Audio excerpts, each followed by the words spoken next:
Bonjour à tous, bonjour à toutes. Donc cet après-midi, donc on se retrouve, vous avez vu le spectacle tout à l'heure des vélos.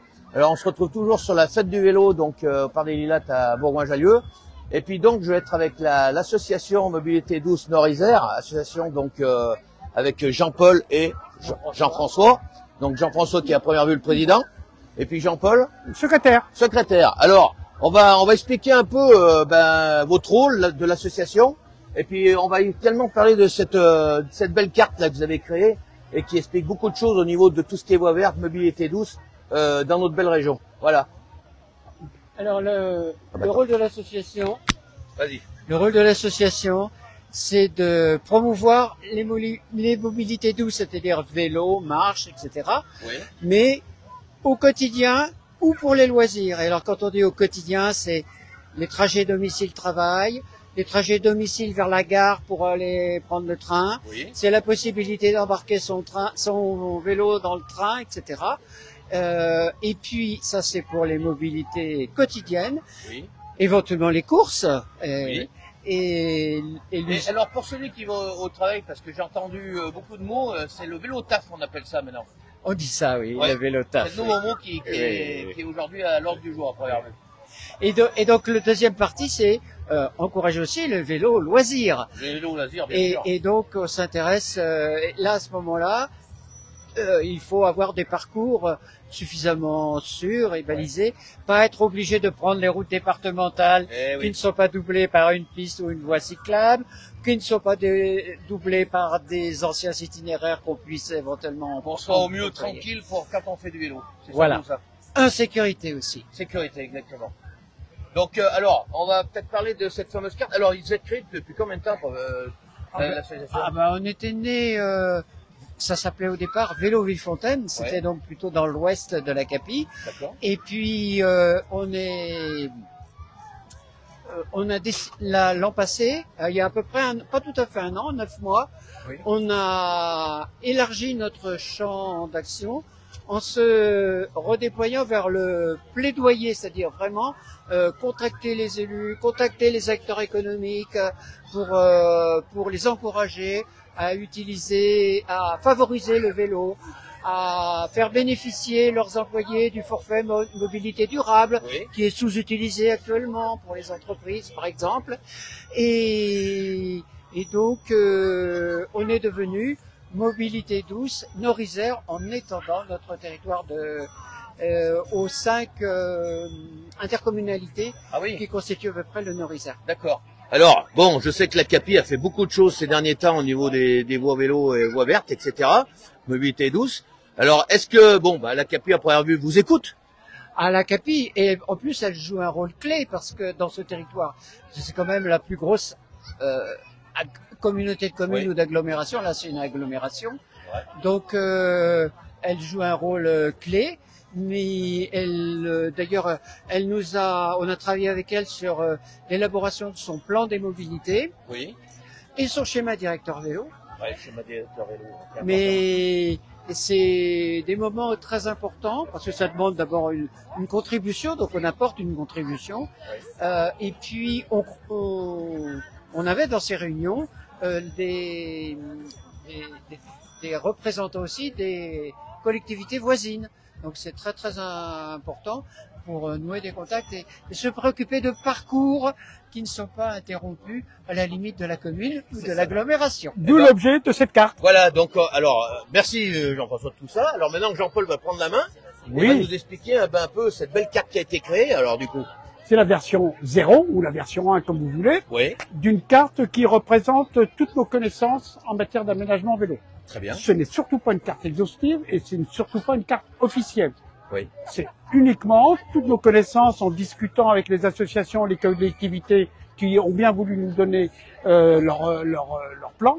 Là, on a reporté ce qui existe, ce qu'on souhaitera en projet, voire plus des choses qui n'existent pas ni en projet, mais tant on voudrait aller beaucoup plus loin. Alors on a donc les voies existantes qu'on va retrouver en bleu. Alors à mon avis, il y a la grosse partie Viarona, vous avez compris. Vous avez la Viarona, vous avez ici ce qu'on appelle la ligne verte, qui va rejoindre Crémieux à Arandon.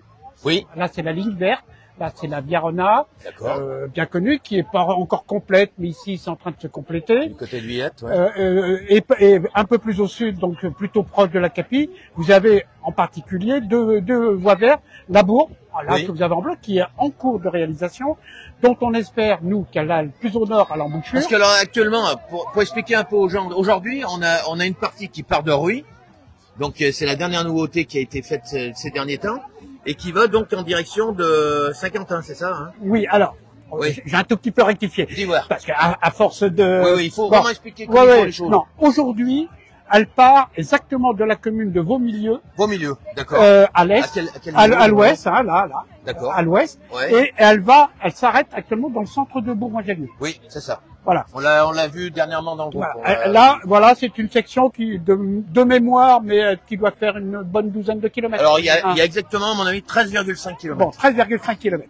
Je suis pas, bon. Très précis. Ensuite, il y a un projet en cours. Qui est décidé. Plus à l'est, d'aller sur, Saint-Quentin-Palavier.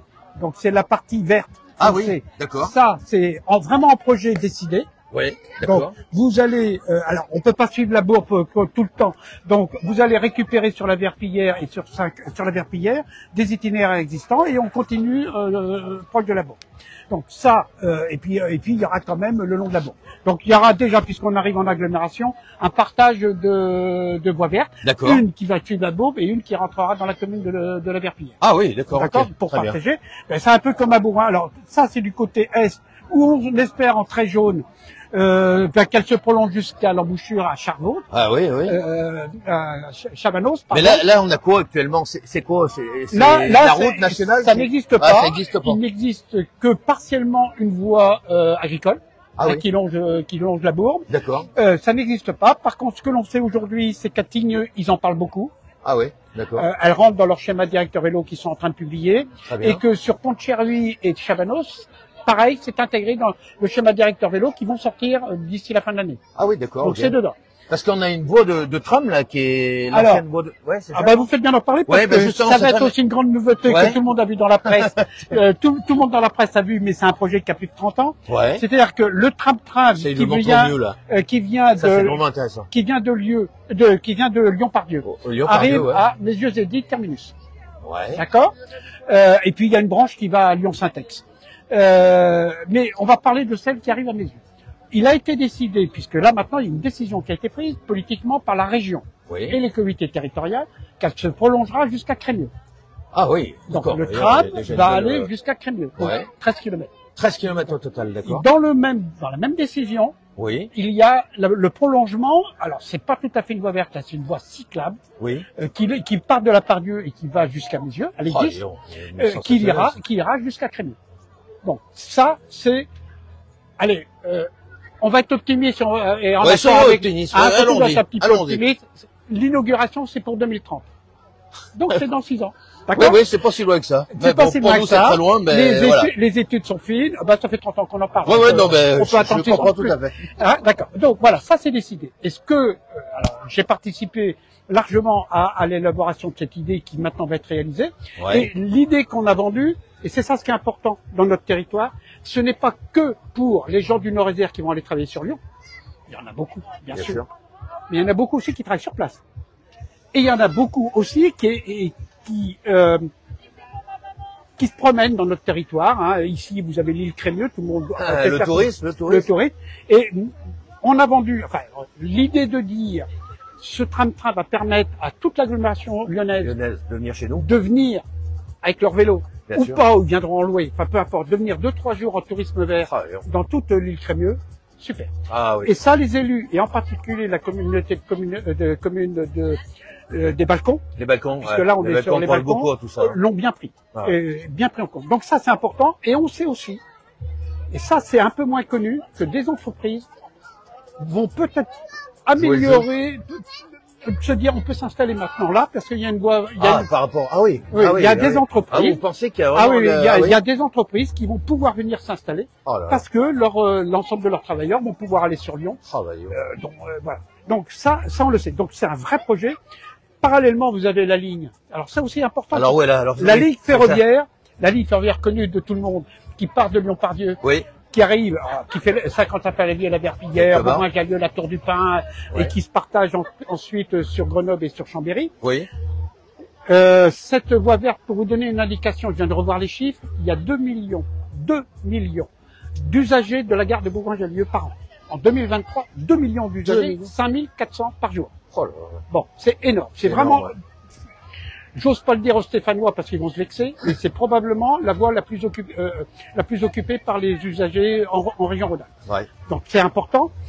On connaît tous ces problèmes. Hier, il y avait un train qui s'arrêtait j'osais pas le dire. À la Tour du Pin, et en pleine heure de pointe. Ouais. Donc voilà. Donc c'est une voie qui est énormément sollicitée, qui attire beaucoup de monde, et là, qui va permettre à toutes les collectivités, si on arrive à faire le maillage de voies vertes, de pouvoir accéder aux gares en vélo. Ah oui. Et là, on a un sujet qu'on connaît bien, c'est celui de la gare de la Verpillière.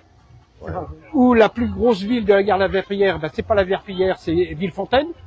D'accord. Et ben là, c'est extrêmement difficile de Villefontaine d'aller en vélo à la Verpillière. Ah oui. Donc on travaille beaucoup là-dessus sur le projet gare de la Verpillière. On a le problème de la gare de la Tour du Pin que vous connaissez aussi bien que moi, où là il y a une maison qui a failli s'écrouler sur les voies. Et là pareil avec les valses, avec la communauté des valses, il faut travailler sur comment on accède à la gare de la Verpillière. Il y a 1 million d'usagers à peu près par an. Comment on fait pour y aller si possible en vélo. Donc, et surtout, il y a un passage à niveau qui bloque beaucoup à la de choses à la Verpillière. Ouais. Et il y a quelques années, il y a 2 ans, c'est pas si vieux que ça, il y a eu une réflexion sur les différents scénarios possibles pour remplacer ou franchir en toute sécurité ce passage à niveau. Il y a eu exactement 3 scénarios. Et tout est suspendu maintenant depuis d'ailleurs le Covid. Ah oui, ça a beaucoup arrêté les projets. Mais si vous voulez, il se trouve qu'au niveau du passage à niveau de la gare de la Verpillière, donc on a la gare, on a le passage à niveau. Au pied, au pied de la gare, au bout des quais. Ah oui, il y a aussi une usine minérale à tout près, et il y a un lycée Sainte-Marie, là le lycée, il y a un lycée collège, là aussi à proximité. Donc il est important de sécuriser ce passage, ce franchissement de passage à niveau. D'accord. Et l'idéal, c'est évidemment un passage souterrain. Ah oui, il faut créer un passage souterrain. Analogue à ce qui existe à Bourgoin-Jallieu. Oui, oui, mais il y en a. Bien sûr, il y en a un. Oui, oui. Donc voilà. Donc on parle de tous ces projets pour faciliter, comme on dit, le vélo taf ou le vélo pour accéder aux gares. Bien sûr. Il y a le vélo aussi. On en parle un peu moins. Le vélo pour accéder aux établissements scolaires. Ah oui, aussi, bien sûr, oui, bien sûr. Puisque la région qui a les lycées, le département qui a les collèges, veut favoriser l'accès de ces collèges et de ces lycées pour les cyclistes. Donc il y a ça. Et puis il y a les fameuses voies vertes qui sont reportées sur cette carte, où là on sait que les 5 collectivités, les 5 ce qu'on appelle les EPCI, ça c'est un peu compliqué à comprendre, mais les 5 intercommunalités travaillent pratiquement toutes maintenant, sur ce qu'on appelle un schéma directeur vélo. Schéma directeur vélo, bien sûr. On a les cartes. Oui, mais ça, c'est un progrès. Hein. Et ça, c'est un progrès. Ah oui, c'est un vrai progrès. Ah, bah, si vous le dites, je suis content de l'entendre. Celui de la communauté de la Bourbe, des balcons, pardon, devrait sortir, si je suis bien informé, à la fin de l'année ou au début de l'année prochaine. Ouais. Celui des vaches a été publié l'année dernière. Celui de l'ISED va être publié aussi d'ici la fin de l'année. Il existe aussi sur la CAPI. Il reste ce qu'on appelle la communauté de communes des collines, RIE, où là, ils sont en train de travailler, on sait qu'ils sont en train de travailler sur la question, mais ça va mettre peut-être un petit peu plus de temps. Alors c'est pareil, on n'a peut-être pas parlé aussi d'un mot, il y a la Via Romana aussi, celle qui part de Vienne. Alors, cette Via Romana, qui est une idée chère à une ancienne députée, qui était en fait, qui s'appelait à l'époque, non pas Via Romana, mais je suis en train de chercher le nom, qui s'appelle Liaison du Grand Lyon, puisque ça c'était dans le schéma directeur qui a été repris par le Grand Lyon, mais au sens très très large du terme dont on fait partie. Et donc cette voie-là reliait Vienne, doit relier Saint-Étienne, Vienne, entre autres à Bourgoin-Jallieu et aller au-delà. Donc l'idée de dire, la députée, donc Madame Marjolaine Meunier, a repris l'idée en disant de Vienne, on va les rejoindre à Aoste. Aoste, c'est pratiquement sur la Garonne. C'est ça. Donc c'est bien parce que Aoste, c'est une ville romaine et Vienne. Oui, et il y a des projets sur Aoste. Donc on va l'appeler Via Romana. Ah donc, oui. ça c'est bien. Ah ouais. Donc on reprend la voie verte de la Bourbe et on repart sur Aoste. Oui, c'est une ancienne voie romaine, Et effectivement. en plus c'est une Oui. Mais il faut noter que ici, la route D36, départementale 36, qui va en direction Oui, des de Vienne. Rieux, de Vienne, Ouais. etc., qui va vers, eh bien, elle est très très dangereuse. Ouais, par rapport à la circulation, c'est très Par dangereux. rapport d'abord, à c'est la vrai. circulation. D'autre part, il y a des besoins de diémose pour rejoindre Saint-Quentin-Falavier, Ah oui. qui sont extrêmement dangereux aussi. Ce qu'on a fait, malheureusement, ce qui a été réalisé il y a 1 an, il y a 2 ans, c'est on a un centre commercial, un vaste centre commercial, pratique d'accès pour les voitures, mais On pense pas au vélo. c'est rien pour les vélos. C'est rien pour les vélos, c'est vrai. ça densifie le trafic Oh, automobile. C'est assez Bien classique. d'accord. Donc voilà, donc en gros cette carte, elle reporte nos connaissances Ouais. existants, donc c'est le bleu foncé, en projet plus ou moins validé par les autorités locales, et en jaune c'est les nôtres qu'on essaye d'avancer, dont la fameuse Eh ben oui. poursuite de la Alors c'est de la Bourbe. Viale d'eau finée qu'on appelle. Bon, peu importe, on va peu annoncer importe. ça le nom dans la semaine. Bon, donc l'idée, on reprend l'idée de dire, on fait la voie verte de la Bourbe, de la source à l'embouchure, Ah ouais. avec une autre. Alors pour l'embouchure, Mais il y a un joli projet là, par exemple de Crémieux redescendre pour oui, aller rejoindre oui. Bourgoin. Alors ça, c'est la liaison de la ligne verte avec. Mais c'est pareil, c'était pas une voie ferrée là qui avait. Alors ça, Ouais. non. Non. Alors oui et non. Ah bon. La ligne, la voie ferrée CFEL, c'est ce qui est en bleu, ce qui a été récupéré. Ah d'accord, ok. Mais ce qui est vrai, c'est que de Saint-Hilaire, il y avait Oui. aussi le CFL Oui, qui arrive oui. à Bourgoin-Jallieu, D'accord. dont on retrouve des tracés. Ah oui. Mais là, je dirais que la demande, c'est plus axé sur le vélo taf que sur le vélo touristique, Ah d'accord. dans la mesure où toutes les communes, en particulier Saint-Savin, Salagnon, Ouais. elles demandent Ah bah. qu'on soit le plus direct sur Vu la Bourgoin-Jallieu. circulation qu'il y a, c'est sûr qu'on Et pourrait bien sûr la améliorer les gare. choses. Bon. Et la 522, il n'y a pas de 5000 véhicules lourds. Ah, hein. Donc voilà. Donc on verra. C'est pour nous un projet qui doit être absolument défendu. Et pour ce qui concerne, pardon, excusez-moi. Et pour ce qui concerne l'est, Ouais. là l'idée, il y a plusieurs Mais il y a idées. le projet des 5 lacs. Alors là. il y a plusieurs idées. C'est bien sûr aller jusqu'à comment s'appelle cette commune, jusqu'à la source. Ouais. J'ai plus le nom en tête de la source de la commune. Ah bah Bursin. Non, Voilà. la Bourbe. Donc l'idée, Ouais, c'est d'accord. bien sûr ça, mais l'autre idée qui a priori me paraît au moins aussi intéressante, je ne veux pas dire qu'elle est plus intéressante, je veux vexer personne, d'aller rejoindre le projet de la voie verte des 5 lacs, 5 lacs, ouais. donc de Paladru, Aiguebelette, Bourget, Annecy, Genève, Ouais. donc qui est bien dans les projets, qui est bien défendu par la région. Ouais. Je sais pas trop. Alors il y a déjà des choses sur le Paladru. Donc rejoindre notre voie verte de la Bourbe sur cette future voie verte, super. Ouais. Et l'autre idée que qu'on reprend assez bien, c'est l'idée de la Viarona, de dire on va rejoindre à Aoste ou quelque part par là. Hein, après on discute. Oui, hein, oui, bah, bien sûr. il y a rien de. Pour nous c'est que des traits de feutre, hein, c'est pas des. Oui, mais bien sûr. Bon, mais l'idée elle est de rejoindre aussi la Viarona du côté. Bah de ça paraît logique. C'est Voilà. logique. Donc on voit bien que si nous ce qu'on Ah, on voit bien défend, au niveau de cette c'est carte, elle est vraiment bien détaillée. le maillage, Ouais. le maillage voie verte. Et on pense très fortement que d'abord il y a de la demande. Ouais. Parce que là, c'est les voies vertes, ce type de voie verte, en un jour, vous faites déjà 50 km à peu près. C'est déjà Oui, bien, oui, oui. tranquille, en VAE un petit peu plus, en vélo électrique. Ouais. Et quand on dit le tourisme vert, c'est du tourisme vert évidemment de courte distance dans notre territoire. Hein. On vient pas faire 3 semaines dans ce territoire-là, en vacances, c'est possible. Mais bon, 2-3 jours. C'est beaucoup possible. Hein. Bon, 2-3 jours, c'est bien. Je pourrais vous mettre les arguments. Là. On en parlera. Mais en tous les cas, le tourisme de courte distance par nos moyens de transport structurants que sont les voies ferrées est tout à fait possible. Ouais. Surtout s'il y a, alors c'est là qu'il faut discuter, mais c'est un peu moins notre rôle à nous, mais d'un point de vue touriste, il faut développer l'accueil du touriste. Mais bien sûr, oui. Donc comment Ah bah, on fait en logement, en c'est ça. restauration, bon. Les vélos aussi, vous les mettre vélos, le tout ça. soir, il y a Donc, plein de choses donc à voilà, gérer. donc ce maillage de voies vertes est fait pour ça, Ouais. pour ce tourisme vert, et en même temps on pousse la réflexion en disant, mais aussi ce qu'on a appelé le vélo taf, le vélo du quotidien. Oui. C'est-à-dire que l'idée de l'investissement, c'est qu'il serve aux deux. Bah bien sûr. Il faut que les Alors, deux soient c'est greffés. parfois compliqué, c'est parfois pas simple, mais il faut penser aux deux. Ouais. Voilà. De toute façon, aujourd'hui, il faut vraiment croire à ces projets parce que ça va redynamiser aussi notre territoire. Les villes, les villages, Ça voilà. en fait partie. On Ça a va un être territoire, important, alors ça. vous le savez peut-être, hein, ce territoire-là, c'est 310 000 habitants.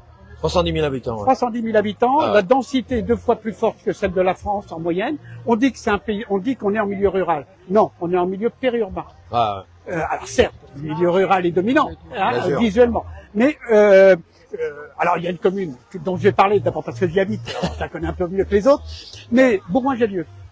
Quand je suis arrivé il y a 30 ans, 25 000 habitants. Aujourd'hui, on vient de voter, il a été voté, pas moi, un PLU pour 35 000 habitants. 35 000. Donc en 30 ans, 30-40 ans, 10 000 habitants en plus, et peut-être plus. Et cette croissance de population, vous l'avez partout. Toutes les communes, toutes. C'est ça au niveau sur la route.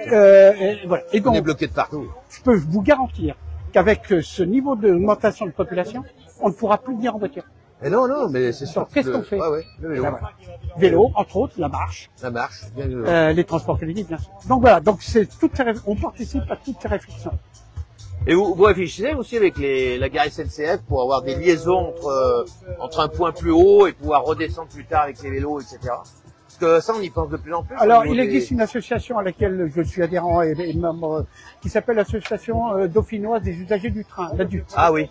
Donc c'est celle qui s'occupe, alors je l'annonce parce que son assemblée générale est dans 15 jours, donc je vous enverrai exactement la date et le lieu. Donc c'est bien toute la ligne de Lyon à Chambéry, à Grenoble. On parle pas des extrémités, on parle que de la ligne à l'intérieur. C'est donc, comme je vous l'ai dit tout à l'heure, une voie probablement la plus utilisée en Auvergne-Rhône-Alpes. Et puis c'est structurant. Donc la question est comment on fait pour accéder aux gares? C'est ça. Donc à la Tour du Pin, on en est au 3e parking. Est-ce qu'il en faut un 4e ou est-ce qu'il faut autre chose? Ça. À Bourgoin-Jallieu, il y en a un 2e qui est en cours de construction. Enfin donc qui devrait être construit. À la Verpillière, pareil. Donc ça veut dire qu'il y a une forte demande. Je vous ai dit à Bourgoin-Jallieu 2 millions par an d'usagers de la gare. Ce que j'ai compris, il y a énormément de soucis même avec le train de pouvoir mettre les vélos à l'intérieur. Ça, c'est un gros souci à pouvoir vu. C'est tellement un souci qu'en heure de pointe, les trains sont tellement pleins qu'un cycliste ne peut pas mettre son vélo. Et que moi j'ai vu, de mes yeux vus, des usagers du train jeter les cyclistes avec leur vélo sur le quai. Donc, qu'est-ce qu'on fait? Est-ce qu'on prévoit un wagon en plus uniquement pour les cyclistes? Bon, c'est un investissement supplémentaire. Est-ce qu'on prévoit, comme ça se passe de plus en plus, des box et des arceaux de plus en plus dans les gares? Un peu. Bien, alors, je reviens d'Allemagne en début du mois. On est ridicule. Bon, on est ridicule. Non mais faut y aller, faut le dire. On a des arceaux, mais on est ridicule. On commence à voir maintenant le certaines choses. Eux, c'est des centaines, nous c'est des milliers. On n'est pas dans les mêmes échelles. Bien d'accord. Et puis, on peut aussi penser, les pays du Nord, en particulier la Hollande, c'est bien. Et ben les usagers ont 2 vélos. Un vélo, ils l'accrochent à la gare d'arrivée, et un autre vélo à la gare de départ, et un autre vélo à la gare. D'accord. Et c'est pour ça que la nuit, on voit dans des photos des gares en particulier de Hollande, voire même d'Allemagne, il y a toujours des vélos même la nuit autour des gares. C'est parce que les gens ils ont 2 vélos. Non, alors c'est pas forcément un principe général. Alors, non, mais c'est pour vous dire qu'il faut, si on fait s'il faut déjà acheter un vélo, on peut faire un vélo. alors là, alors, à ceci près, il y a un argument économique extrêmement fort. Une voiture, c'est 33 centimes du kilomètre. Je vous le dis, 33 centimes du kilomètre en moyenne, tout ça c'est des études qui ont été faites par ça coûte à peu près entre 300 et 500 euros par mois. Ça dépend du type de véhicule. Donc voilà le budget. Un vélo normal, à 500 euros, vous en trouvez. Vous allez à côté ici, vous en avez à moins de 100 euros d'occasion. Bon, si on se fait voler une voiture, c'est 5, 10, 15 000. Si on se fait voler un vélo, alors je ne veux pas qu'on me vole mon vélo, mais je suis comme tout le monde. Mais un vélo, en plus, vous n'allez pas mettre votre plus beau vélo à la gare. Vous allez trouver un vieux clou. Enfin là, on parle. Je voudrais insister quand même attention, Jean-François va assister à quelque chose. Sur le côté social, parce qu'il y a aussi des vulnérabilités sociales qui font que les gens n'utilisent pas le vélo. Il y a des vulnérabilités physiques aussi. Il faut que les parcours, les déplacements puissent se faire facilement aussi. Et facilement. Et donc déjà l'idée d'acheter 2 vélos, d'entretenir 2 vélos. C'est un autre. Ça va pas être forcément facile pour tout le monde. L'idée il faut penser aussi aux mobilités, aux personnes porteuses de handicap. Donc il faut surtout penser, je pense, l'accessibilité aux moyens de transport collectif en général. Ouais. Le jour d'ailleurs, on aura des bus qui embarqueront des vélos sans souci. Ah oui, aussi, bah, bien sûr. Ah bah c'est sûr. Ça se fait très peu en France. Ça se fait très peu en France. Ouais, ça mais ça peut se faire. Mais ça pourrait. Oui, à la CAPI on le demande, entre Villefontaine et... Bah nous, pour dire, les VDD, on est content parce que depuis la semaine dernière, on a innové quand même, on vient de faire l'achat de 25 vélos. Bon. On va mettre en location. Voilà. On est en train de progresser. Oui, ça voilà. paraît. Alors c'est lent, tout ça c'est lent.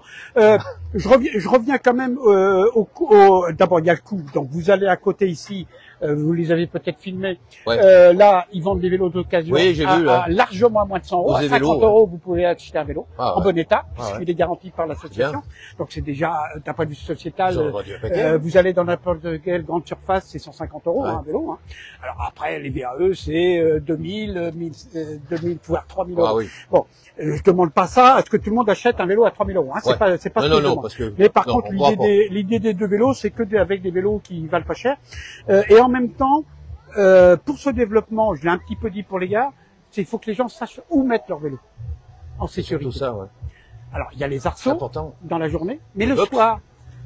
Donc, vous voyez que dans les permis de construire maintenant des immeubles, il est obligatoire d'avoir des garages à vélo. Ah d'accord, ah, c'est des belles avancées ça. Ah, ouais. Et même dans les logements, dans les immeubles sociaux, là de plus en plus, les sociétés viennent voir comment on peut faire des locales à vélo. Ah oui, c'est bien. Donc ça, on ne peut pas nier qu'il faut être en sécurité à la fois quand on est sur le vélo, sur la route, d'où les aménagements qu'on se préconise, mais en même temps pas se faire voler, évidemment. Ah, d'accord. On est tout. Mais je rappelle que se faire voler un vélo, ça coûte quand même moins cher que de se faire voler une voiture. Mais bon. Bon, bah, on a été complet sur le sujet, là. À vous de voir. On a abordé beaucoup de choses, hein. À vous de voir. Mais je suis ravi de savoir que du côté des Valses, puisque vous êtes des Valses, ça se développe. Et donc on aura très certainement, on va pas se battre, on va avancer avec nos élus. La carte, ils l'ont. Je leur ai envoyé. Pas que les élus. Les élus, les acteurs économiques et sociaux du territoire. Mais bien sûr, et tout le monde doit être engagé dans ce combat-là. Mais on est bien d'accord. Et les associations de commerce et d'industrie tout autant, d'ailleurs. C'est vrai. C'est vrai. Et le forfait mobilité durable qui est pour les entreprises et mais je pense que les entreprises doivent aussi mettre leur nez dedans. Hein. Oui, je pense que c'est important. Elles ont le devoir de proposer autre chose que la voiture. Un certain nombre, alors évidemment, ça dépend du type d'entreprise, mais un certain nombre d'entreprises vont même jusqu'à Vicat, je crois, de mémoire. Vicat, qui est quand même une très grosse entreprise de cimenterie qui est à l'île d'Abo, là, dont le siège est à l'île d'Abo. Ils vont jusqu'à supprimer les stationnements pour leurs employés, sauf s'ils viennent en covoiturage. Ah oui. Donc c'est ça ce qui est intéressant, c'est de faire en sorte que la voiture soit la plus pleine possible. Je rappelle qu'une voiture c'est 4 places, alors qu'actuellement elle est de en moyenne c'est 1,1, 1,2. Faut habituer les gens, mais c'est dur ça. C'est ça et en même temps il faut favoriser les autres modes. Voilà, on est là pour ça. Bon ben Jean-François, Jean-Paul. À bientôt. On a fait du bon travail là. Allez, à bientôt. Et puis on se donne un rendez-vous prochainement parce que là maintenant on va suivre les événements un peu de partout. Allez, merci à tous. On avait au revoir. Oui, voilà, puis rejoignez l'association, ils ont besoin de vous. Donc nous aussi on va en avoir besoin. De toute façon, on est là pour être. On va tous se lier. On est là pour assurer des coordinations. Exactement. On n'est pas là pour remplacer au contraire. Plus il y aura d'associations locales qui feront parler de vélo, mieux on se porte. En revanche, et communiquer comme le lieu de cette carte-là, c'est de communiquer entre nous. Là, je travaille beaucoup avec une association qui est sur Charvieux. Et dans ce secteur-là, ils vont faire leur chemin directeur. On en a beaucoup discuté. Ça progresse énormément. Je suis ravi de ce qui se passe chez eux. J'espère que sur Morestel, ça c'est les balcons. Aussi ça va se passer dans les Valses. Là, on a des contacts des services, ça se passe plutôt bien. Donc voilà, on est ravis. Je vous arrêtez pas. Non. Mais je vois. Non, on est d'accord. Pédale. On est impeccable à arrêter alors. Allez. Bon allez, merci à vous et puis très bientôt. Voilà, donc on a discuté un peu de toutes ces voies vertes, de ces projets vélo, donc c'est vraiment intéressant. Donc voilà, c'était la fête du vélo à Bourgoin-Jallieu. Et bien à très bientôt.